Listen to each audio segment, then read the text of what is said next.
여러분 안녕하세요. 롱장입니다. 제가 목이 아직 이렇습니다. 양해 부탁드려요. 제가 정규 강의 기간에는 어쩔 수 없는 것 같아요. 제가 무리를 하게 될 수밖에 없는 것 같은 게 또 워낙 시장이 어려웠고 또 지금 또 중요한 타이밍이 됐기 때문에 그냥 할 수 있는 데까지 해보고 싶습니다. 근데 목소리가 약간 그 대가인 것 같아요. 양해 좀 부탁드리겠습니다. 오늘 기사가 나왔는데 앞으로 전세 제도 개편에 대해서 필요한 내용은 쭉 다루기로 말씀을 드렸거든요. 근데 오늘 또 중요한 내용이 나왔으니까 근데 약간 여러분 분노주의 약간 분노하시는 분이 있을 수도 있고 뭐지 갸우뚱하는 분도 꽤 있을 거예요. 저도 그랬거든요. 그래서 그거 한번 같이 볼게요. 시청하시기 전에 구독하기, 좋아요, 멤버십 부탁드리고요. 멤버십은 매주 토요일 라이브를 진행하고 있습니다.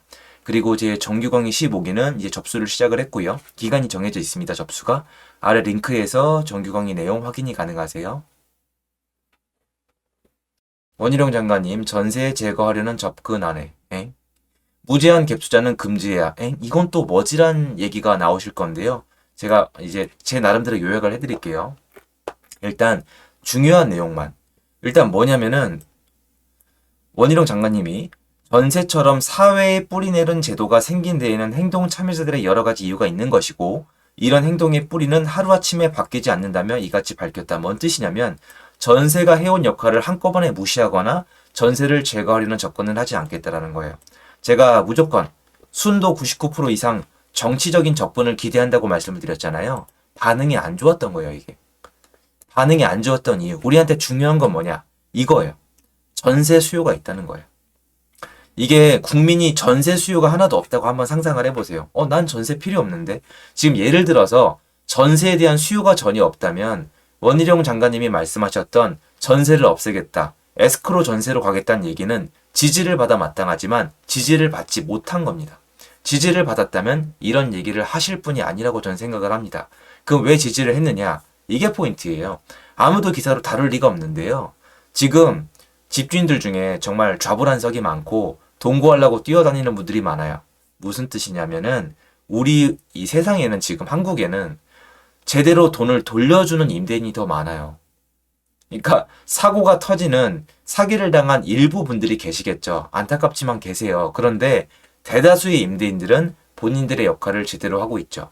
어떻게 하느냐? 안 그러면 다 경매로 넘어갔을 텐데 그러면 숫자를 셀 수도 없는데 저는 지금 경매 시장을 보지만 예전에 이게 쏟아졌던 적이 있거든요. 충청도권에. 전혀 이렇지 않아요. 그런데 전세를 제대로 잘 쓰고 있는 분들도 있기 때문에 이게 저는 지지를 받지 못했다라고 생각을 했습니다. 이런 말씀까지 하셨었는데 말이에요. 참 알 수가 없고요. 여기서 전세 제도를 없앤다. 이게 지지를 못 받았기 때문인 것 같은데 다른 데로 추를 넘겼어요. 이슈를 딴 데로 넘기셔서 뭐냐? 전세 대출을 끼고 갭 투자를 하고 경매에 넘기는 것 빼고는 보증금을 돌려줄 방법이 없는데도 천연덕스럽게 재테크 수단인 것처럼 얘기되는 부분은 손을 봐야 한다고 강조했다. 이것도 저는 제 의견을 밝히고 싶은데 이거는 여태까지 했던 재테크 수단 중에 하나가 맞습니다. 그리고 이분들이 재테크를 하면서 사회적 역할도 했죠. 전세를 제공하고 세금을 내고 각종 비용을 냈습니다. 이거는 이해관계가 맞았기 때문에 돌아간 거예요. 누군가는 집을 사서 차익을 누리면서 세금을 내고 책임을 다하고 세입자분은 집을 가짐으로써 세금을 내는 리스크, 매도가 안 되는 리스크, 그리고 또는 청약권이 날아가는 리스크 이런 것들이 싫어서 전세를 들어가신 건데 서로 간의 이해관계가 맞아서 들어갔던 건데요. 사고가 터진다고 해서 임대인만 이렇게 비난하는 건 저는 잘 이해할 수 없습니다. 그래서 일정 숫자 이상의 갭 투자를 금지 또는 제한하는 방법을 논의할 수 있다고 말씀하셨죠. 자, 이게 어떤 건지 제가 흐름을 말씀드릴게요. 이게 지지를 못 받았죠. 네. 전세를 없애겠다는 지지를 못 받았죠. 왜? 수요가 있으니까. 그런데 지지를 받기 위해서는 여러분이 요 얘기를 읽으시면 누구한테 지지를 호소하는 건지 아실 겁니다. 계시거든요. 글로 폭을 줄인 거예요. 그러니까 판을 크게 키웠다가 약간 폭을 줄였다는 느낌이 전 들어요.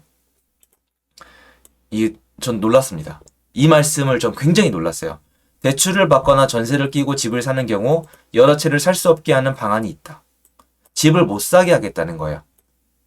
이거는 민주주의는 전 아니라고 생각하는데 요새는 워낙 생각이 다양하니까 그건 제 주장임을 밝힙니다. 이건 공산주의에서 가능하지 않을까요? 갭 투자 규모가 무한하게 확대되는 것은 막아야 한다. 매매가랑 전세가랑 벌어져 있잖아요. 그러면 이래도 상관이 없어요.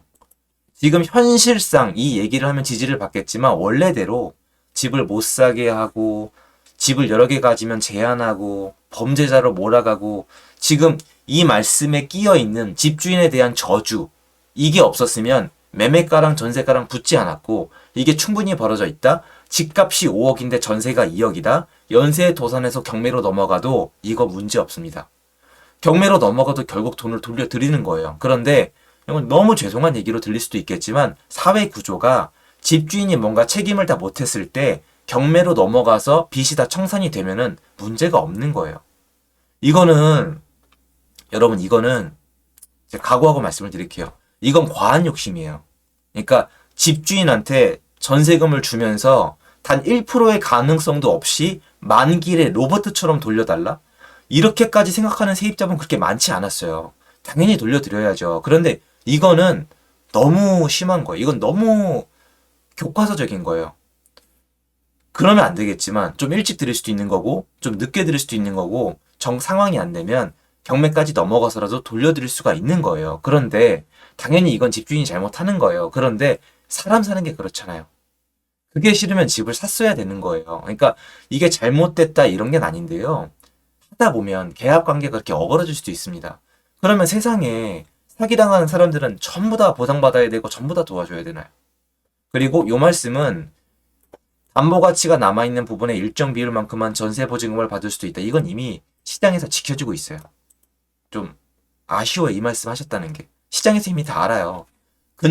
선순위 근저당이 있는 집은 전세가가 완전 헐값이에요.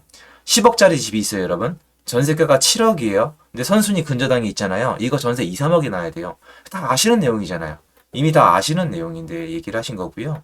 그리고 이제 갑자기 가장 극단적으로는 에스크로까지 말하는 사람이 있다는 뜻으로 당시 언급했다. 내가 얘기한 게 아니라 내 주변에 정말 극단적인 애가 있는데 걔는 에스크로까지 얘기했다를 내가 전달한 거지 내가 한 얘기 아니다라. 왜냐면 에스크로 이게 사람들한테 비웃음을 샀거든요.